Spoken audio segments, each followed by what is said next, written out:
প্রত্যেকেই স্বাগত smart investment কোর্সে। আজকের ভিডিওটা অত্যন্ত গুরুত্বপূর্ণ। আজকের ভিডিওতে আপনার দেখাবো যে একটা মিউচুয়াল ফান্ড রেগুলার থেকে কিভাবে ডাইরেক্টে নিয়ে আসবেন। শুধু তাই নয়, রেগুলার থেকে ডাইরেক্টে নিয়ে এলে তার সুবিধা কী, তার অসুবিধা কী, কীভাবে নিয়ে আসবেন, এ টু জেড সব কিছু আপনাদেরকে বলবো। এবং নিয়ে আসতে কত খরচ, কী কী ক্ষতি, এ টু জেড সব বলবো। তার সাথে আরেকটা খুব গুরুত্বপূর্ণ টপিক আলোচনা করব, এসওওই। এটা নিয়েও আমরা আলোচনা করবো আজকে। খুব গুরুত্বপূর্ণ একটা ভিডিও। আচ্ছা, এখানে একটা আপনাদের কথা বলে রাখি যে রেগুলার ফান্ড ডাইরেক্ট ফান্ডের পার্থক্য কি আগে একটু জেনে নিই। একটা কোনো মিউচুয়াল ফান্ড যখন আপনি নিজের থেকে ভালো ফান্ড জেনে ভালো ফান্ড বুঝে যদি করেন, তাহলে সেইটা হচ্ছে ডাইরেক্ট ফান্ড, কোনো ব্রোকেজ বা অ্যাপ দ্বারা। কিন্তু ওই একই মিউচুয়াল ফান্ড যদি আপনি কোনো ফান্ড ম্যানেজার বা ব্যাংক ম্যানেজার বা কোনো মিউচুয়াল ফান্ড ডিস্ট্রিবিউটরের কাছ থেকে আপনি যদি ইনভেস্ট করেন, সেটা হচ্ছে কি রেগুলার।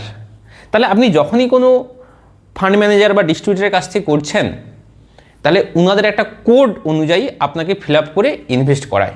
ফলে একটা কোড দিচ্ছে, ফলে কি হচ্ছে, আপনি যে টাকা ইনভেস্ট করছেন তার একটা পার্সেন্টেজ টাকা ওনাদের কাছে যাচ্ছে। এইবার এই যখনই যাচ্ছে তখন কি হয় না, আপনার মিউচুয়াল ফান্ডের খরচটা বেশি পড়ছে। মিউচুয়াল ফান্ডের খরচ কি আপনারা সকলেই জানেন, এক্সপেন্স রেশিও, এটাকে বলা হচ্ছে মিউচুয়াল ফান্ডের খরচ। সাধারণত আমি দেখাচ্ছি রেগুলার আর ডাইরেক্ট। রেগুলার মিউচুয়াল ফান্ডের খরচ কত, ডাইরেক্টের খরচ ভ্যারি করে ফান্ড টু ফান্ড। মোটামুটি একটা ভালো স্মল ক্যাপ বা মিড ক্যাপ 0.7 থেকে 0.8 এরকম পার্সেন্ট থাকে। কিন্তু রেগুলার এটা কমপক্ষে হয়ে যেতে পারে 1 up to 2% পর্যন্ত। কত বললাম? 2%, মানে ডবলেরও বেশি। এবার আপনাদের মনে হচ্ছে যে ছোট্ট পার্থক্য তেমন কি যায় আসে, মনে হচ্ছে তো আমার কিছু ক্ষতি হবে না। কয়েক লক্ষ টাকা পর্যন্ত চেঞ্জ হয়। আমি উদাহরণ দিয়ে দেখাচ্ছি। আমি ডেটা উদাহরণ ছাড়া কোনো কথা বলি না, সবসময় লজিক্যালি প্র্যাকটিক্যালি কথা বলি, আপনারা জানেন। আমি ধরে নিচ্ছি কোনো একটা আপনি ফ্লেক্সি ক্যাপ নিলেন, তাতে রেট অফ ইন্টারেস্ট পাচ্ছেন @18% ধরলাম ফ্লেক্সি ক্যাপ লং রানে গিয়ে। যখনই পাচ্ছেন তাহলে আমি ধরে নিচ্ছি আপনি প্রত্যেক মাসে 5,000 টাকা করে এসআইপি করছেন, অনলি 5,000। তাহলে এক বছরে 12×5 = 60, মানে এক বছরে আপনি ইনভেস্ট করছেন 12×5 = 60,000 এক বছর। 10 বছর পর আপনার টোটাল 10 বছর ইনভেস্ট হয়ে গেলে কত? 6 লাখ। 10 বছরে 6 লাখ। তাহলে এই 6 লক্ষ টাকা রিটার্নটা কি পাবেন যদি আপনি রেগুলারে পান, যদি আপনি ডাইরেক্টে পান। রেগুলারে যদি আপনি করতেন তাহলে ইনভেস্ট হতো 15,40,000, আরও ভালো করে লিখছি 15.4 লাখ। এটা রেগুলারে রিটার্ন পেতেন। কিন্তু ডাইরেক্টে কত হতো? এইটা হতো প্রায় 16.2 লাখ। ডিফারেন্স কত? ডিফারেন্স 80,000। অর্থাৎ 10 বছরে আপনার ডিফারেন্স 80,000 টাকা হচ্ছে।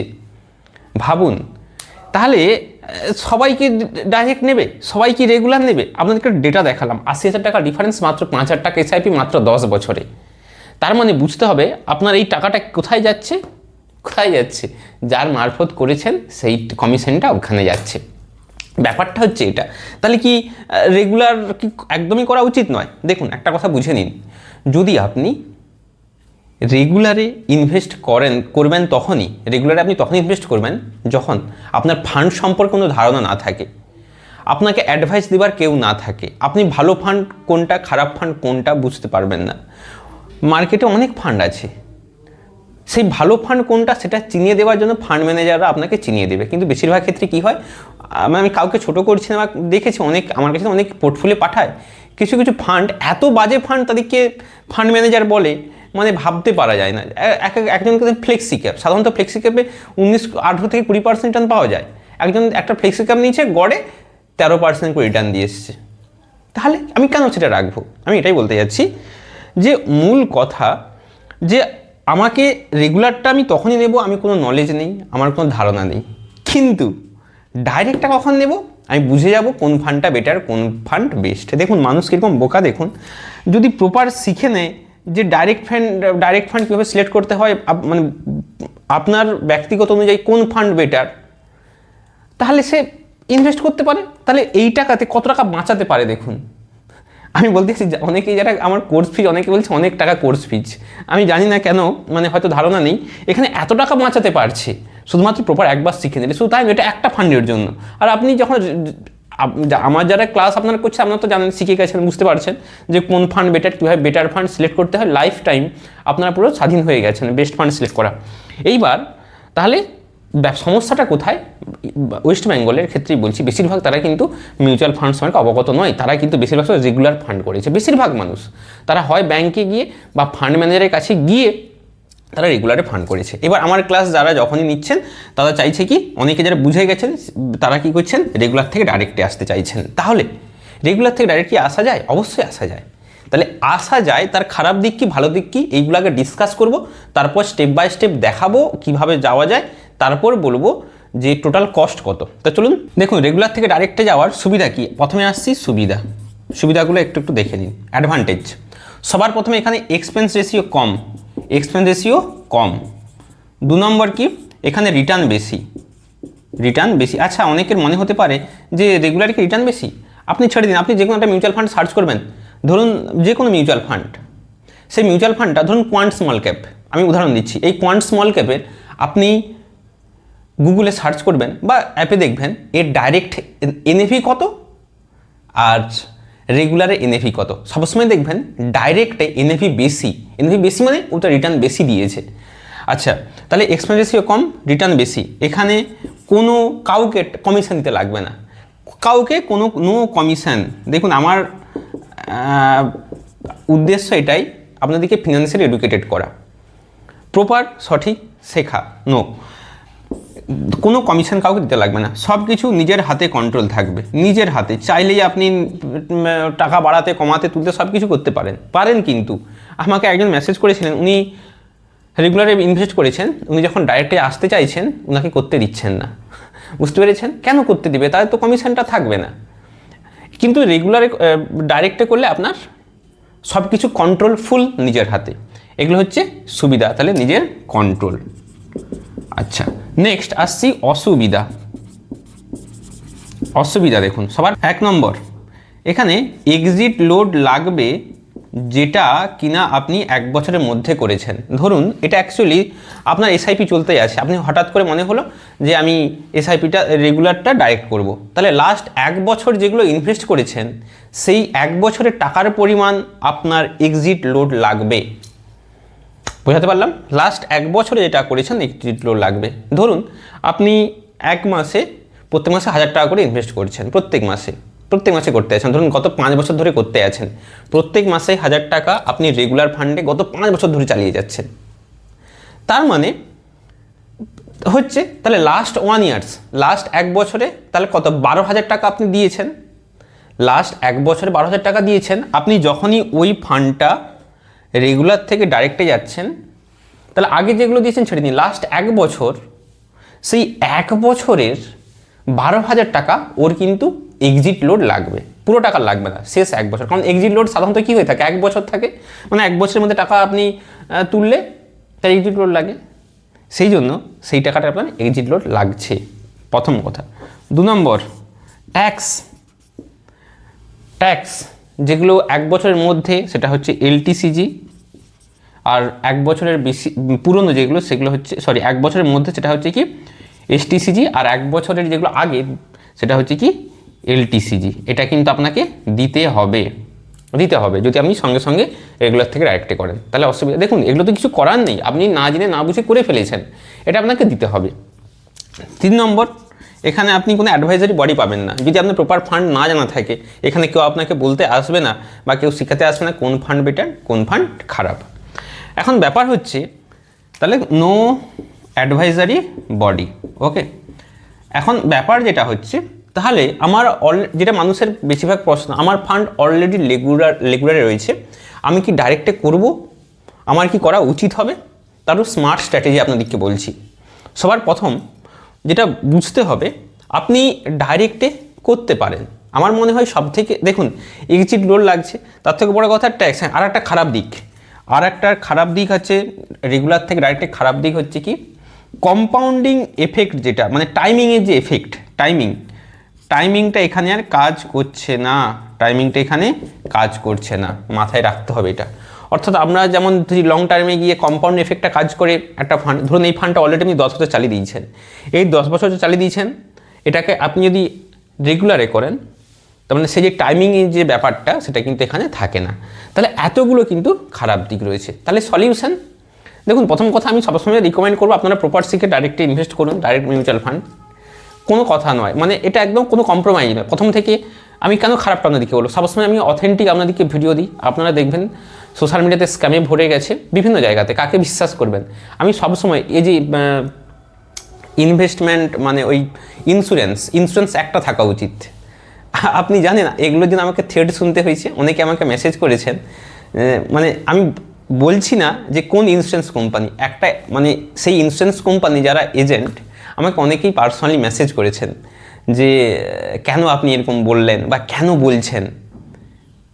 ব্যাপারটা হচ্ছে দেখুন, প্রপার আপনাদেরকে শিক্ষিত করছি যে ইন্স্যুরেন্স লাইফ বা হেলথ, লাইফ ইন্স্যুরেন্স একটা থাকা উচিত।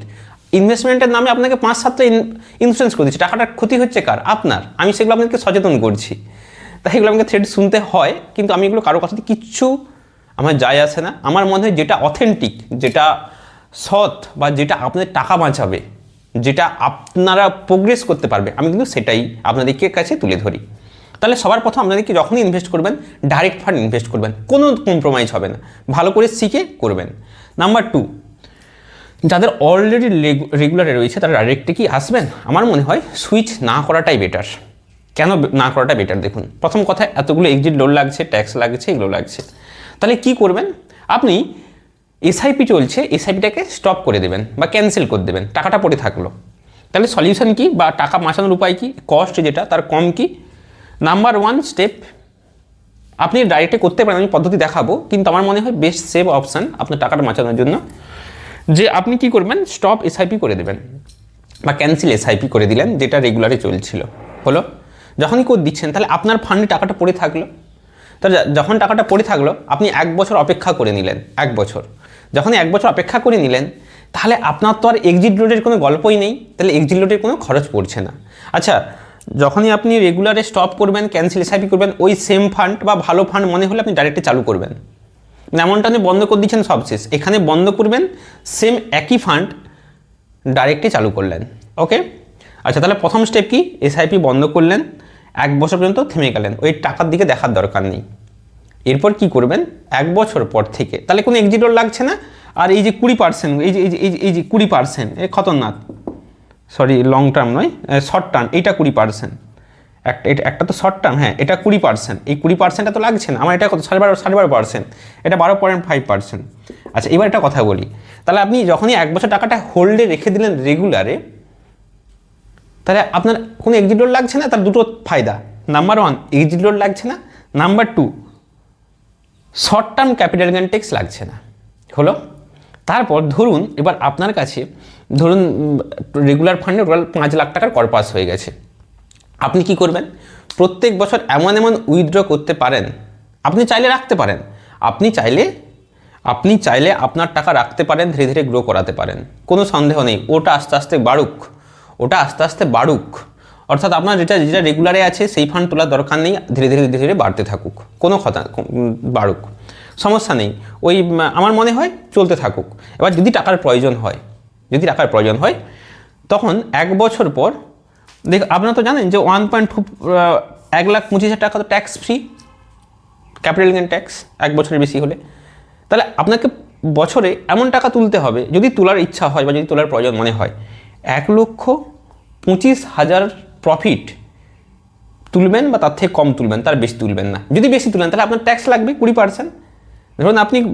ধরুন আপনি 2 লক্ষ টাকা প্রফিট তুলছেন, 2 লক্ষ টাকা প্রফিট, 2 লাখ প্রফিট, তাহলে 2 লাখ প্রফিট তুললে আপনার এখানে 1,25,000 টাকা পুরোপুরি ট্যাক্স ছাড়, তাহলে বাকি থাকছে কত?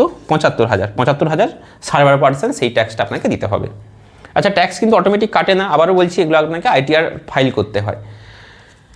তাহলে এই হচ্ছে টোটাল পদ্ধতি। আমি জানি না কতটা আপনাদেরকে সহজ করে এই জটিল জিনিসটা বুঝাতে পারছি, কারণ এটা সত্যিটা জটিল জিনিস, অনেক কনফিউশন হয়, অনেক রিসার্চ বা অনেক স্টাডি বা অনেক এক্সপিরিয়েন্স থেকে এগুলো বলতে পারছি, চেষ্টা করেছি একদম সহজ করে বলার, তো জানি না কতটা আপনারা বুঝতে পেরেছেন। আচ্ছা, নেক্সট আমরা যে স্টেপটা আসবো সেটা হচ্ছে কি কীভাবে যাব। খুবই সহজ, আপনি ধরুন কোয়ান্টের আপনি স্মল ক্যাপ নিয়েছেন, তাহলে কোয়ান্টের যখনই স্মল ক্যাপ নিলেন, কোয়ান্টের এএমসিতে যাবেন, অ্যাসেট ম্যানেজমেন্ট যে কোম্পানি, সেখানে ওয়েবসাইটে গিয়ে আপনার প্যান কার্ড দিয়ে লগ ইন করবেন, দিয়ে ওটিপি আসবে, সেখান থেকে আপনি করতে পারেন। আচ্ছা, সব থেকে তাহলে এক একটা ফান্ডের জন্য আলাদা করে ওয়েবসাইটে লগ ইন করতে হচ্ছে। সব থেকে ভালো যেটা, আপনি সিম্পল গ্রো অ্যাপ্লিকেশন ব্যবহার করবেন। কি বললাম? গ্রো অ্যাপ্লিকেশন, নিচে মিউচুয়াল ফান্ড যে বাটন, সেই বাটনের উপরে ড্যাশবোর্ড আছে দেখবেন, ড্যাশবোর্ডের নিচে লেখা থাকবে রিফ্রেশ এক্সটার্নাল ফান্ড। ওইখানে গিয়ে যখনই করবেন, আপনার প্যানের সাথে যতগুলো, আপনার প্যান কার্ডের সাথে যতগুলো মিউচুয়াল ফান্ড আছে সবগুলো পরপর ফান্ডগুলো দেখিয়ে দেবে। ওখানেই ক্লিক করবেন, ইনভেস্টমেন্ট ডিটেলস দেখাবে, সেখানেই দেখাবে সুইচ রেগুলার টু ডাইরেক্ট। যখনই করবেন ওখানে ওটিপি যাবে, ওটিপি দিয়ে করলে 2 থেকে 3 দিনের মধ্যে ওটা পদ্ধতি হয়ে যায়। তাহলে আপনার একটা অ্যাপের মধ্যেই আপনি সবগুলোগুলো করতে পারছেন। বোঝাতে পারলাম? গ্রো অ্যাপের দ্বারা করতে পারছেন। আচ্ছা, এবার মানে প্রশ্ন আসতে পারে যে যখনই আমি ডাইরেক্টে গেলাম, অ্যাকচুয়ালি আমরা তো কোনো অ্যাপে কোনো মিউচুয়াল ফান্ড কিনছি না, মিউচুয়াল ফান্ড এএমসির দ্বারা কিনছি। এএমসি মানে ওটা অ্যাসেট ম্যানেজমেন্ট কোম্পানি। এইবার তাহলে যখনই আপনি ওটা সুইচ করবেন, ওটা আপনার ডাইরেক্ট প্ল্যানে চলে এলো, হয়ে গেল। ধরুন কোয়ান্টের, তাহলে কোয়ান্ট এএমসি ডাইরেক্টে চলে এলো, এটা একটা ব্যাপার। নেক্সট আরেকটা জিনিস আজকে বলবো, সেটা হচ্ছে এসওএ, সিস্টেম অফ অ্যাকাউন্ট। এই এসওএটা কি? এসওএ ভার্সেস ডিম্যাট, এটা একটু ছোট্ট করে বলে দিই। এসওএ ভার্সেস ডিম্যাট, দেখুন আমি সিম্পল একটা উদাহরণ দিচ্ছি। গ্রোতে আপনি আপনার মিউচুয়াল ফান্ড ডিম্যাটেও রাখতে পারেন। যদি ডিম্যাটে না থাকে তাহলে এসওএতে রাখাটা সব থেকে বেটার হবে। যদি আপনি মিউচুয়াল ফান্ড গ্রোতে করেছেন, যদি ডিম্যাটে ট্রান্সফার করে দেন, তাহলে তার ফ্লেক্সিবিলিটি কমে যায়। ফ্লেক্সিবিলিটি মানে কি? ওটা গ্রোয়ের ডিম্যাট মানে সিডিএসএল এইসবে থেকে যায়। কিন্তু যদি আপনি এসওএতে রাখেন তাহলে সুবিধা কি?